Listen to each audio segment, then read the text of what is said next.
પણ સાહેબ જેને મેલડી માથે એક જ ભરોહો હતો તેથી એને મેલડી યાદ આવી ગઈ કે મારા કુળમાં એક મેલડી બેઠી છે. તેથી મોતી તલસાણીએ એટલું કીધું કે તમને આઠઈને મારા ઘરમાં લઈ જાઓ, પણ મારા ઘરે એક મારી ગઈઠી માં છે ને એને આજે હું પૂછીને કાલ આવીશ, કાલ તમને લઈ જઈશ.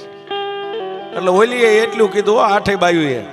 જોજે મોતિયા પૂછીને આવી કે ન હોય, બાકી અહીંથી ક્યાંય સટકો નહીં તો ધરતીના છેડે તને કોઈ હંગરશે નહીં, ભરખી જઈશું એ નક્કી છે, કોઈ વાંધો નહીં. આઠે ત્યાંથી હાલી નીકળ્યો હાથ તાળીઓ લઈને, હાથી જોડી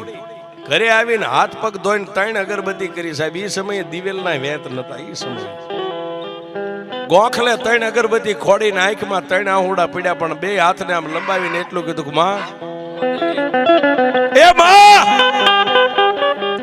દુનિયાની માલિપા જે ગરીબ હોય ને, ગરીબના